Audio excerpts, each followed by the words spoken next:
Nightmare Narratives here. I've put a lot of care into bringing these classics to you, and I'd love to know where you're listening from. Feel free to leave a comment, and if you're enjoying this, a like would mean a lot. Now, sit back and enjoy the show.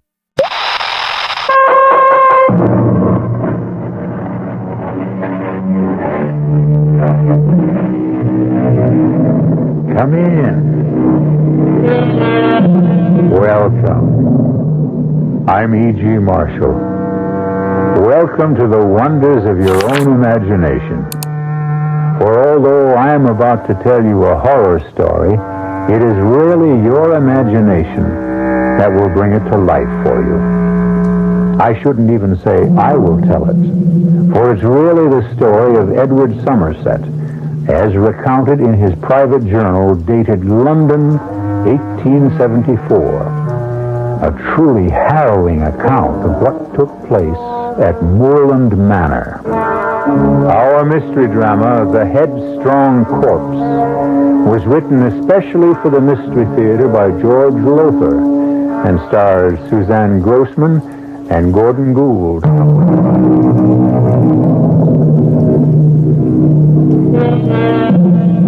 As you may know, it's a custom of mine, a hobby, if you will, to read old diaries and journals, the accounts of lives written down by people long since dead and in their graves.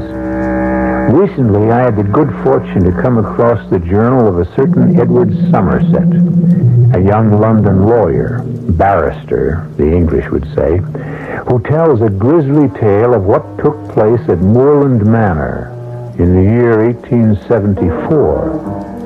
According to Edward Somerset, let him tell the story in his own words, just as he recorded it in his journal. And so, this being the appointed day, I took the coach to the village of Burley, 20 miles south of London in Kent, and in spite of the storminess of the weather, made the trip in less than 4 hours. I found Margaret Trezilian, the girl I loved devotedly, but who, alas, shall never be mine, in a terrible state of nerves. Edward, how glad I am to see you. And I you, my darling, though I feared you'd not welcome the sight of me. Darling, if only I'd never consented to marry Richard Westmore, never given my promise. You have no choice. Is there no escape, no way out? Only if Dr. Westmore releases you from your promise. Rescinds the marriage contract you and your father signed. He'll never release me. In fact, he's coming for the weekend. He'll be here this evening to set the date for our marriage. Perhaps if I were to have a talk with him. Now, what's all that? Hobbs and Mrs. Murchison having another of their quarrels. Mr. Hobbs is that. Oh, no, it isn't, Mrs. Murchison, by no means. Oh, we'll see, Mr. Hobbs, we'll see. Miss, what is it now, Mrs. Murchison? Since we buried my father a week ago, you and Hobbs have quarreled without let-up. What is it this time? It's him and his lofty airs, that's what it is. Here Simon was hardly cold in his coffin before Hobbs began lording it over me and the other servants. Now your father is dead, he seems to feel he's in charge. I am. That's the way Sir Simon would have wanted it. Oh, begging your pardon, miss, but as you know, I was butler and personal servant to your father before you were born. I've been with this family many years, most of my life, in fact. Whatever this disagreement between you and Mrs. Murchison may be, we'll discuss it another time. At the moment, we must go to the crypt.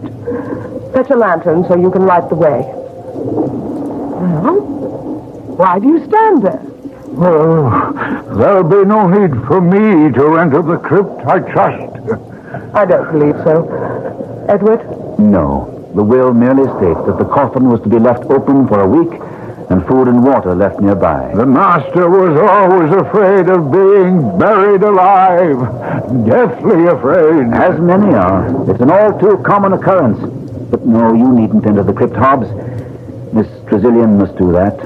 And I, as a representative of the law firm of Costain and Loring, must accompany her. Ah, yes, sir, but when it comes to putting the lid on the coffin and screwing it down... I'll do that, since it seems to trouble you. Oh, thank you, sir, and I'll Fetch the lantern. You may go, Mrs. Murchison. We'll discuss this matter later. Very well, miss. But Hobbs is becoming... He has become impossible. Oh, now, who could that be on such a day as this? Whoever it may be, let him in out of the storm, Mrs. Murchison. Yes, Miss Edward. Thank you, Murchison. Thank you. Frightful. Soaked to the skin. Lord Burley, what brings you out on such a day? Well, all days are good days for business, my dear. Business? Oh, I apologize. I haven't introduced you. This is Mr. Edward Somerset of Coston and Loring, my father's solicitors. Edward Lord Burley. How do you do, sir? You're here on business, you say? To be exact, to make another offer for Moorland Manor, my dear. You've chosen a bad time, my lord.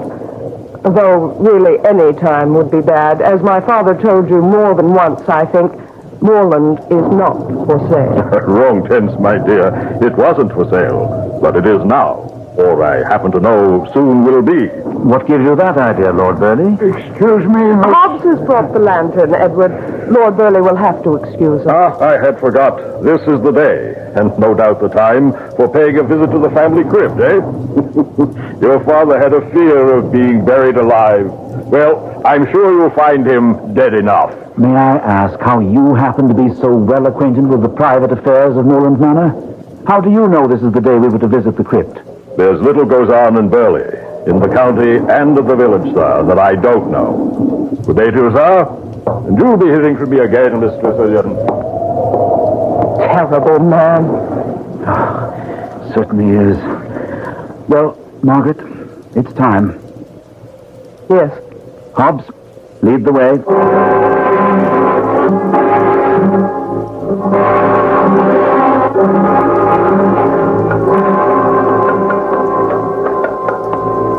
Here we are. I'll open the door.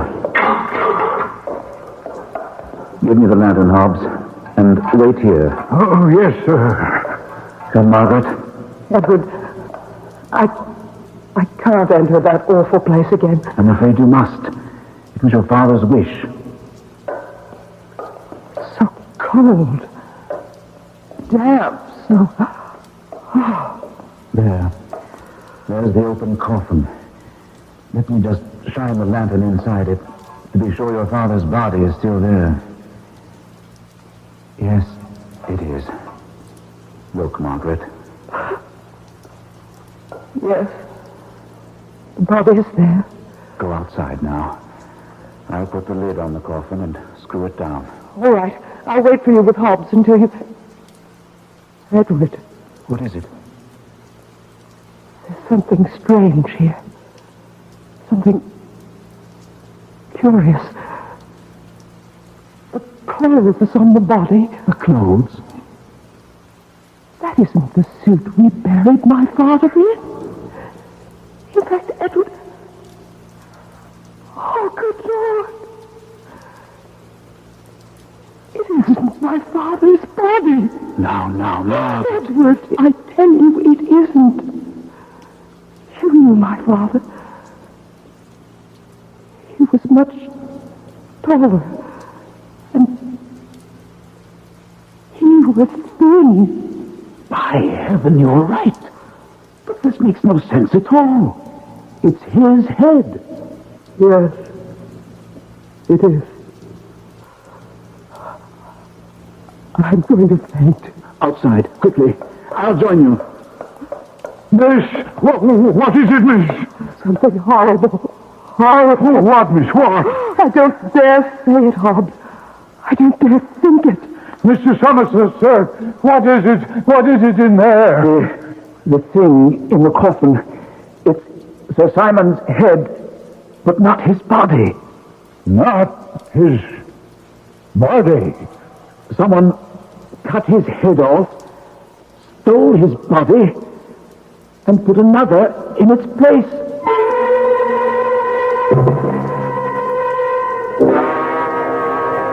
Incredible. Utterly incredible, Somerset. Dr. Westmore, what I've just told you, I saw with my own eyes. So did Margaret. In fact, she was the one who first noticed it was the wrong body. Where is she? resting. Or perhaps I should say recuperating. It was an awful shock for her. Well, no doubt. Have you notified the police? No. Well, why not, man? There's only a constable in the village, and I've heard he's anything but competent. I intend to send a message to the London police by coach tomorrow morning. Well, better still, I'll take it for you. I'd rather not wait till you leave on Monday. Oh, I'll not be staying the weekend now. Margaret will be in no mood or condition to discuss our wedding plans. And as a surgeon at London Hospital, I have much to do. No point wasting my time here. You don't exactly sound like a man in love, Dr. Westmore. In love? With Margaret, of course. But I'm not. Nor is she with me. It's all purely a financial arrangement, you understand. Well, no, I didn't quite. Oh, but of course. An arrangement I made with Sir Simon. He was a very ill man for nearly a decade. He sought my rather special services, if I may say so. But as you know, Morland is mortgaged to the hilt, and he was unable to pay. In return, he offered you his daughter's hand in marriage? And Morland Manor, even though the estate is heavily mortgaged, it'll give me a tidy sum. A fortune, in fact, once I sell it. Now look here, let's go down to the crypt. I want to see for myself. I'll ring for Hobbs first. You say you're not in love with Margaret? Not in the least. I am. Are you indeed? And she's in love with me? Yes. Yes. I don't know quite how to ask this, except to ask it. Will you release Margaret? Why, of course not. Even if... Oh, Hobbs. You rang, sir? Yes. Dr. Westmore and I want to go down into the crypt. Bring a lantern, will you? Yes, sir. Oh, and tell Mrs. Murchison she can serve tea in half an hour. Yes, sir.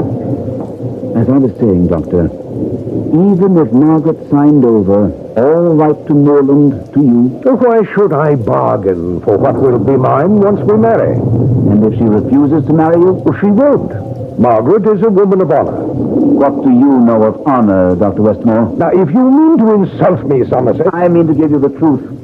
I've had you investigated, Doctor. Quietly, but thoroughly. I happen to know that you have twice been brought before the Royal College of Surgeons on charges of conduct unbecoming a physician. Charges which could not be proved for lack of evidence. I was not guilty. That you are presently under investigation by the same College of Surgeons who this time do have the evidence to revoke your license. And will, Dr. Westmore, because you are considered unworthy of the name doctor and will be barred from medical practice. You have been thorough, Somerset. Perhaps, under the circumstances, you'd prefer I went down the crypt without your company. I'd better go with you, since one of the charges against you is that of body snatching.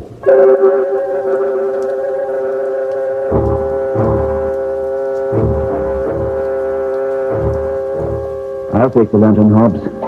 You wait here. Oh, thank you, sir. Oh, and you told Mrs. Murchison about tea. Well, I'm sorry, sir, but I couldn't find her about. What do you mean? She must be somewhere in the house. No, sir. At least I was unable to find her, and you did want the lantern right away, sir. No matter.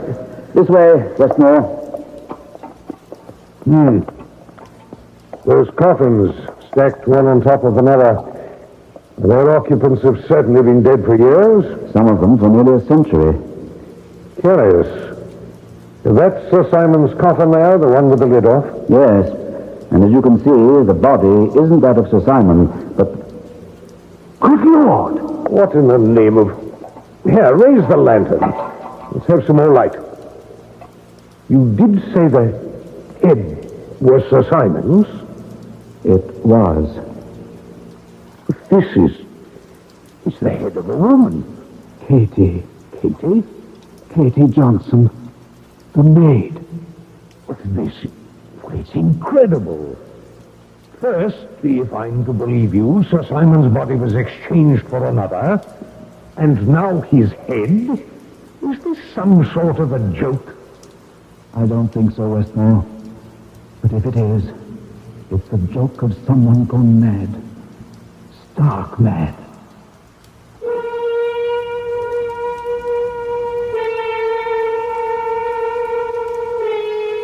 A baffling mystery, wouldn't you say? You might even call it the Hetty. Sorry, I couldn't resist that.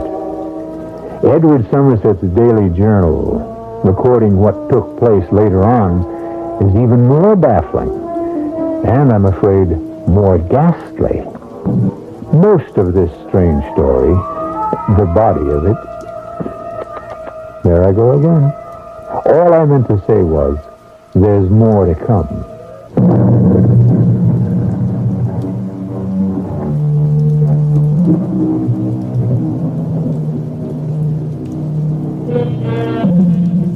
The world is filled with all sorts of shocking things. But I must confess that even I, somewhat of a connoisseur of the shocking, was totally stunned by Edward Somerset's account of what happened following the gruesome discovery that Sir Simon's head had now been replaced by Katie Johnson's. If I was appalled merely in reading about what had taken place, the feelings of those who actually lived through these ghastly events can be imagined. But where is my father's body, head and body? Whose body is it in the coffin? Who killed Katie Johnson, severed her head from her body, and put it in my father's coffin? What? Margaret, I beg you, enough. I can't answer even one of your questions, let alone a dozen. I didn't ask a dozen, Edward. You needn't snap my head off. No. We're all somewhat nerved up. Talk. We sit here talking when we should be doing something. Perhaps you have a suggestion, my dear Margaret? At least one murder has been committed in this house. Possibly two. Katie Johnson and whoever's body that is in my father's coffin. Shouldn't we notify the police? The village constable is worse than useless. Dr. Westmore has offered to take a message to the London police when he leaves in the morning. You'll not be staying the weekend. I may soon cease to be a doctor, Margaret. Certainly if the College of Surgeons rescinds my license. But I still retain some remnants of the gentleman. You are certainly in no mood to discuss our wedding plans. Neither now nor at any other time. Ah, well, you have no choice there. Perhaps she does. Or could have, if, as you say, you do retain some gentlemanly qualities. You refer to the suggestion you made earlier, just before we went down into the crypt. Yes. What suggestion? That Westmore release you from your pledge to marry him in return for Moorland Manor. Which, after all, is really what he wants. Not quite, my dear fellow. Not altogether quite. What do you mean? If you don't love Margaret... Love has nothing to do with it. It's a matter of convenience and what is best for me. I don't understand. Well, you would if you'd allow me to finish. Once my license to practice medicine is revoked, and it will be this time, I'm sure, I shall go into business. Contacts, important contacts, are vital to business success. And the making of contacts requires a good deal of entertaining. So you see, I shall need a wife to fill the role of hostess. Does that answer you? Yes. I guess it does.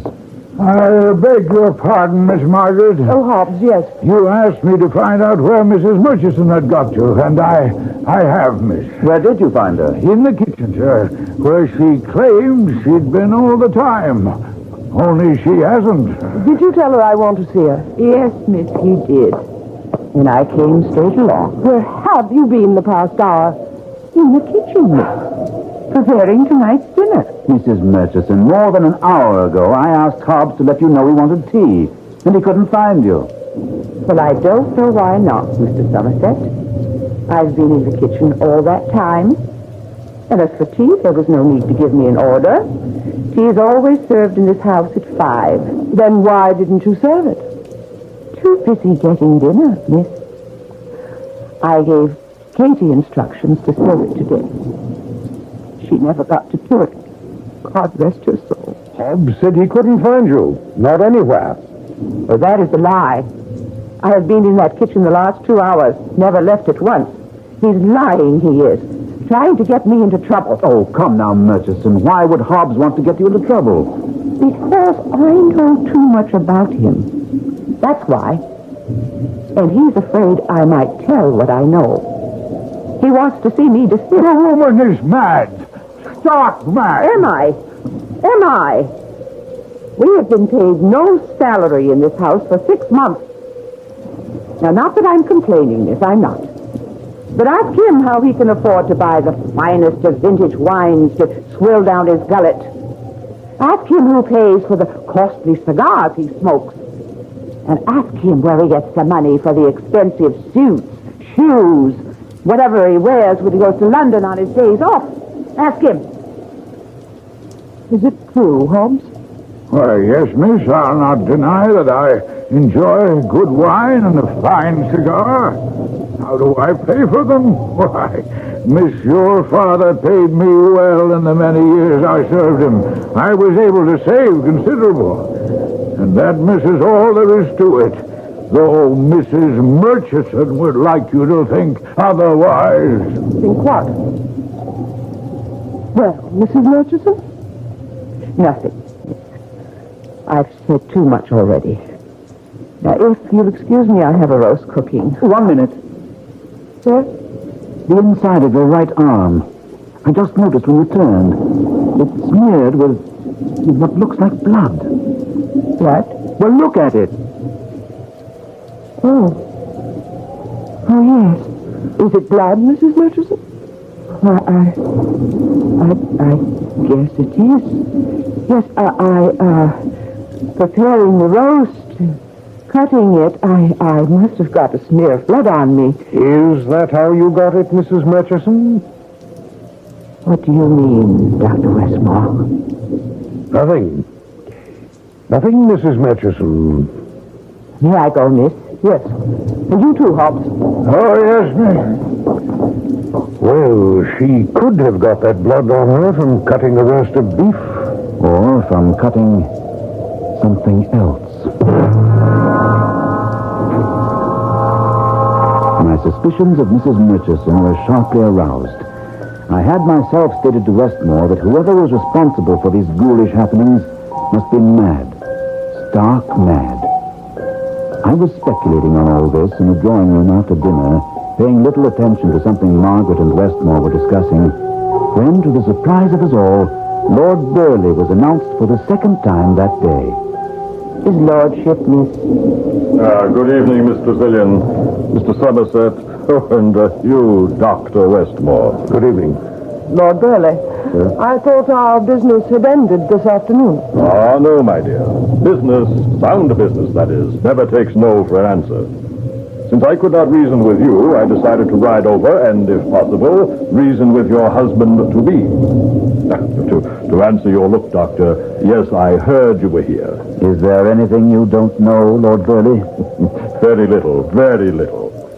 As your betrothed may have mentioned to you, I'm interested in buying Moorland Manor. She didn't mention it, no. Ah, yes. Well, I am prepared to make you, all things considered, a quite decent offer, Doctor, once you come into possession through marriage, of course. Would you be interested? I would, indeed.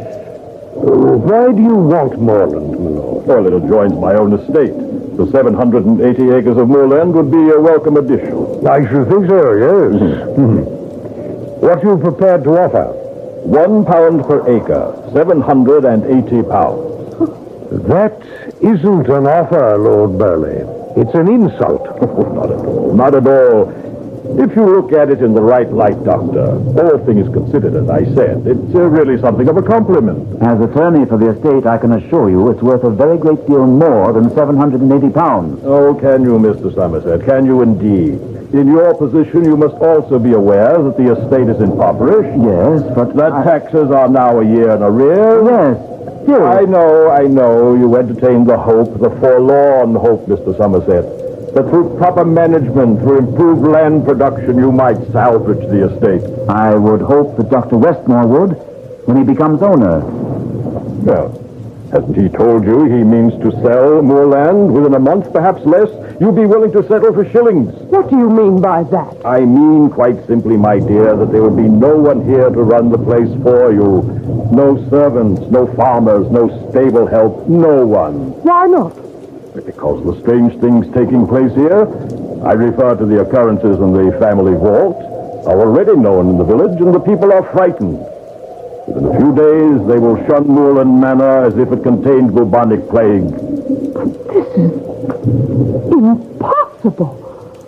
Well, in informed as you may be on what goes on in Burley, you couldn't be this informed. Unless... Yes? Nothing. No, I insist. Unless what, my dear? I said nothing. But your silence signifies everything. If you're implying that I have a more than ordinary knowledge of what is going on here, that I am in some way involved, then out with it. That is indeed what I do, Sir Ryan. Well, then let me assure you that you are wrong. I have my sources of information, yes. I have my informants, indeed a network of them. But I am not, I repeat, not a body snatcher.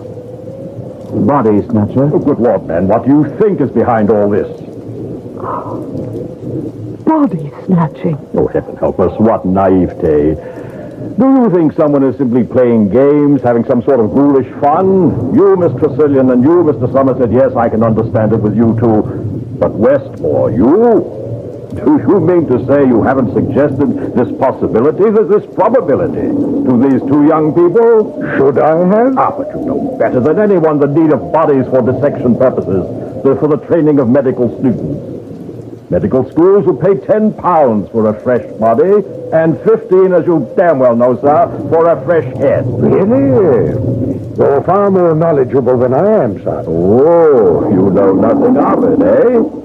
You, whose case is on trial this very moment before the College of Surgeons for just such practices, you know nothing? What is he on trial for?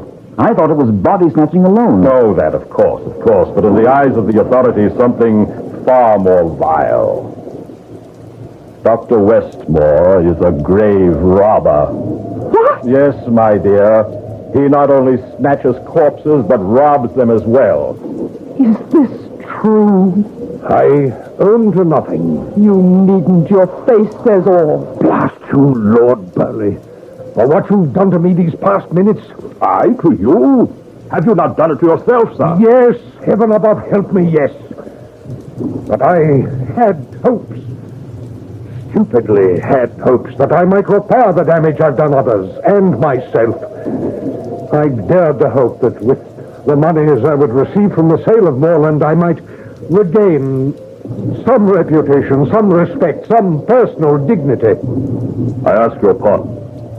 I had not known you had in you even a spark of decency. Only a spark. Nevertheless, a spark, which I might have fanned into flame. And you may still. What I have said has been said within the confines of this house. No, Lord Burley, it has been said within the confines of this woman's heart, and will echo there till the day she dies. Ah, well, I am sorry. But now, as to my offer to buy Moorland Manor... Another time. We'll discuss it another time, if at all. Now, then I had best take my leave. That would be best. And Lord Burley, My dear? don't come back.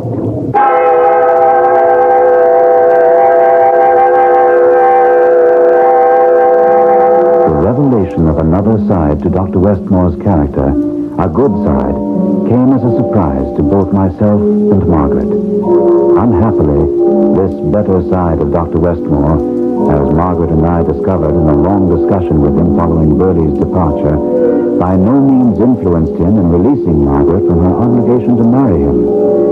When finally he had retired for the night, Margaret and I sat hopelessly talking of the future. Edward, I love you so. And the thought of marrying Dr. Westmore, I shudder at it. I too, my darling. There must be something. What? What solution have you thought of? One that only God could arrange, I'm afraid. Westmore's death.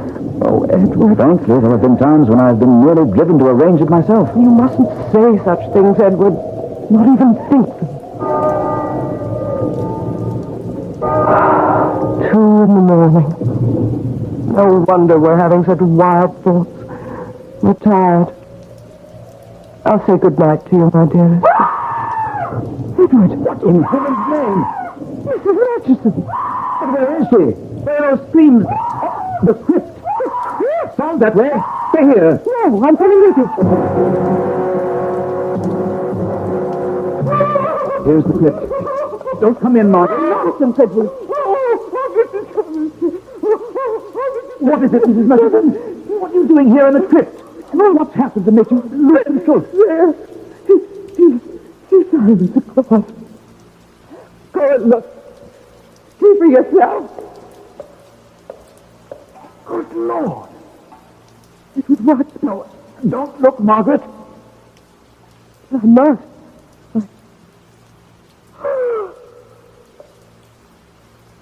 Oh, my God.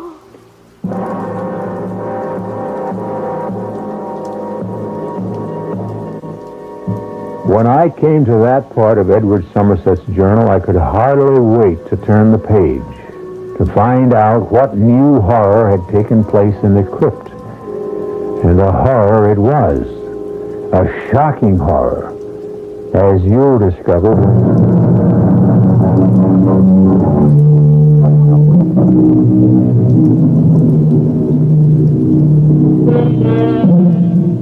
Shall we turn that page of Edward Somerset's journal? Personally, I could scarcely wait to do so. But I am used to horrors. Can sort of take them in my stride. While you, on the other... You insist? Very well, then. We turn the page.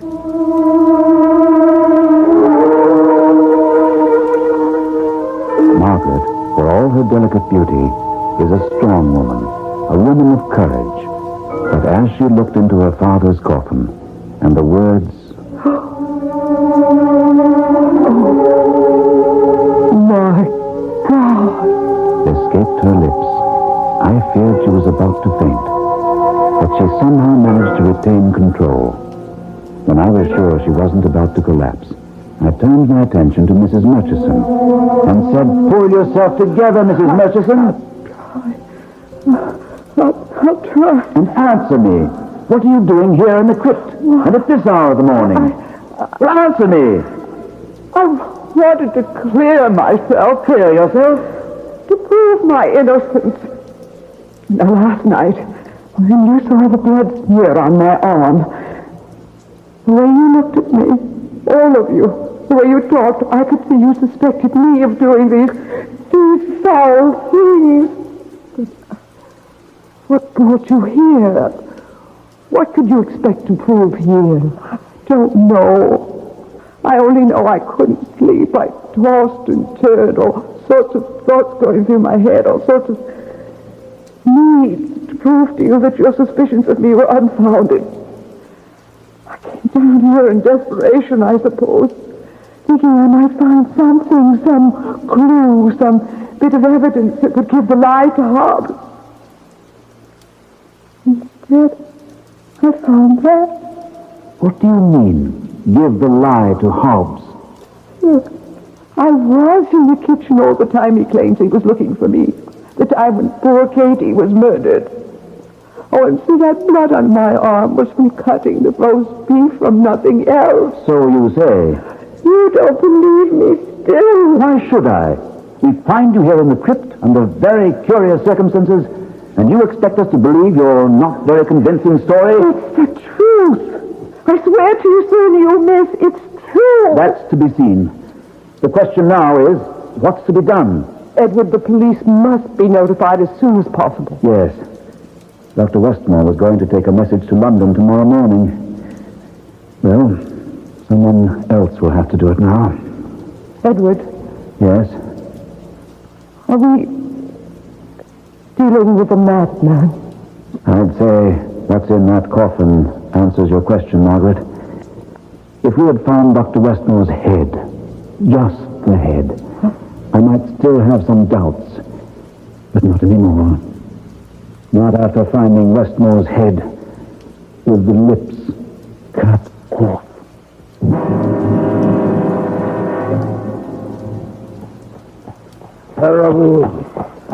Terrible what happened to Dr. Westmore. Yes. Will you be long in London, sir? Only overnight. I'll return in the morning with, I hope, some member of the police force who can get to the bottom of what's going on at Moorland. Strange. First was Simon's body taken, but his head left in the coffin. Then his head gone and Katie's. Oh, the poor girl. Her head put in its place. And now Dr. Westmore's head in place of Katie's and the lips cut off. Horrible. Very. Have you any idea, sir, as to what's behind this? I have my suspicions, Hobbs. But that's all they are. Suspicions. Well, now, you'll be sure to return on the morning coach, and so I'll be there to meet you. Yes. Depend on me. And there now, you see, the village just below us in the valley. I told you we'd be in plenty of time.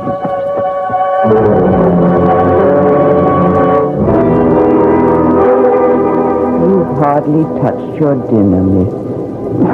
I'm not hungry, Mrs. Murchison. Oh, small wonder. All that's happened here. And some of the village farmhands telling you today that they'd not be coming back to Moorland to work the fields. I'll see who it is, miss. Lord Burley. Is your mistress at home, Mrs. Murchison? I'll see, my lord. No need. I'm sure she is. I thought I had informed you, Lord Burley, that your presence here is no longer desired. You may change your mind about that. If you've come to see me about... I've come to see the crypt, if I may have your permission. Whatever for? I learned today that a good number of your farmhands have left you because of the doings here. Well, for my benefit, once I own moorland, I think it best to clear up the mystery of the crypt as quickly as may be. You think you can? I know I can. Because, you see, I know, on good authority, the reason behind what's been going on. Is it body snatching? Yes. So, in any case, I am informed. But I wish to see for myself before taking action. I have your permission? Very well. Well, come along, then.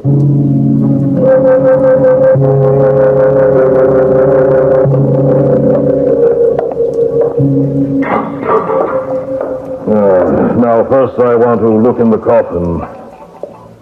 Poor Westmore. Lips mutilated as I was informed. Whatever it is you wish to see or do, will you do it quickly? To be absolutely sure, I'll open the top coffin on this stack. No.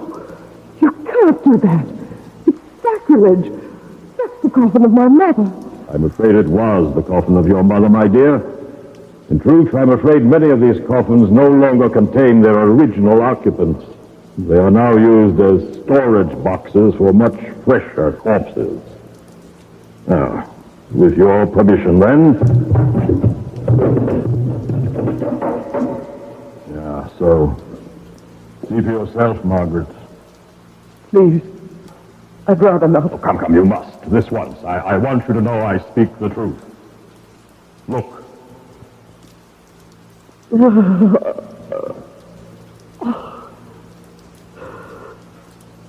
Why? If bodies are in such demand, why store them away? Why not sell them at once? Oh, my dear, you are as devoid of business sense as your father. In business, there is an inexorable law known as the law of supply and demand. When supply exceeds demand, prices fall, and vice versa. There's more demand for corpses at some times than at others, more demand for heads at certain times. At the moment, medical schools are in need of heads. Why? I haven't the vaguest idea. My informant didn't know. I do. Hobbs! Hobbs, what are you doing here? No need to answer that, Hobbs. That butcher knife in your hand is answer enough. Answer enough for you! Damn your rotten soul!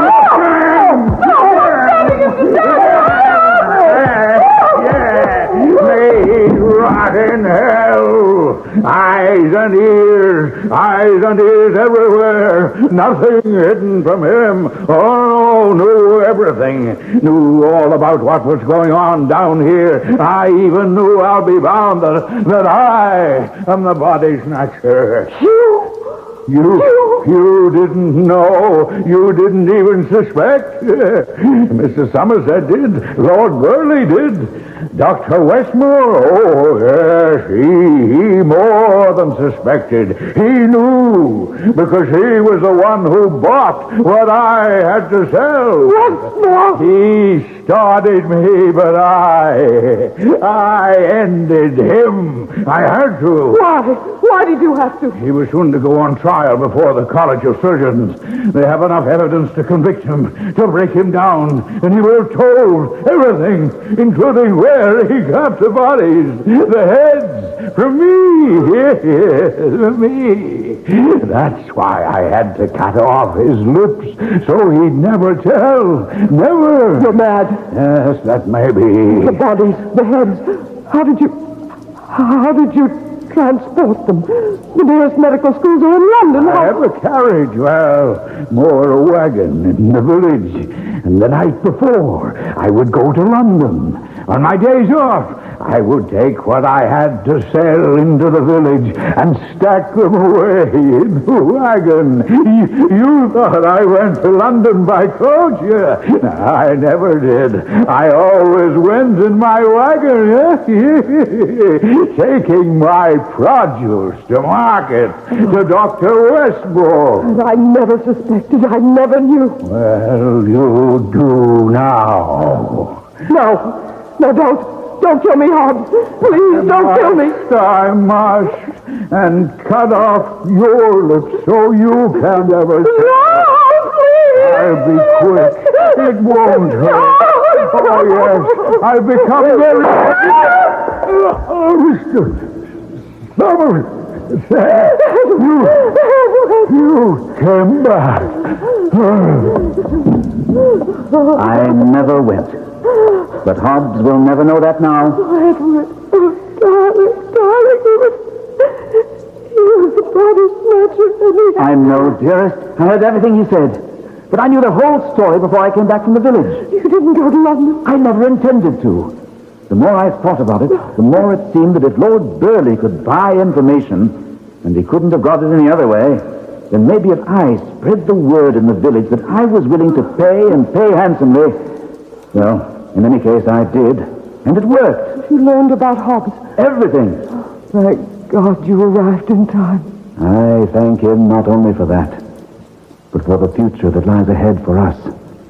There are two important tasks I shall devote the rest of my life to. One is restoring Moorland Manor to what it once was.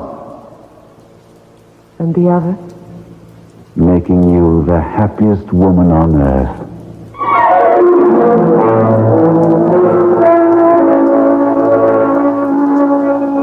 And so ended, happily, the strange and horrifying events at Moorland Manor. Edward Somerset continued his journal for many years, and I'm glad to be able to tell you that he did restore Moorland Manor to its former splendor. And he must have made Margaret at least one of the happiest women on earth, if 9 children mean anything.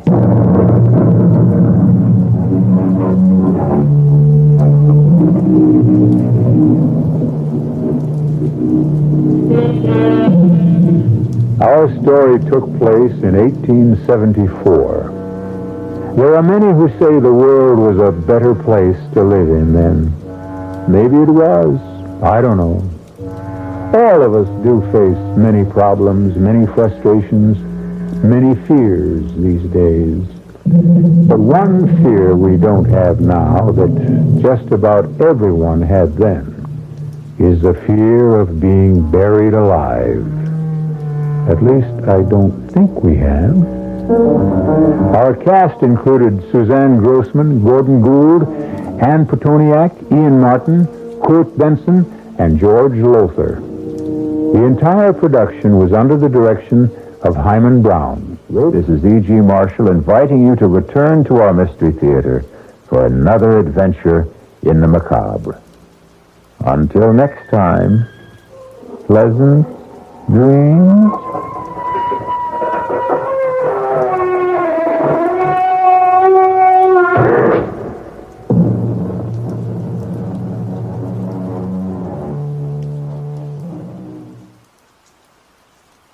I'd love to know where you're listening from. Feel free to leave a comment, and if you're enjoying this, a like would mean a lot.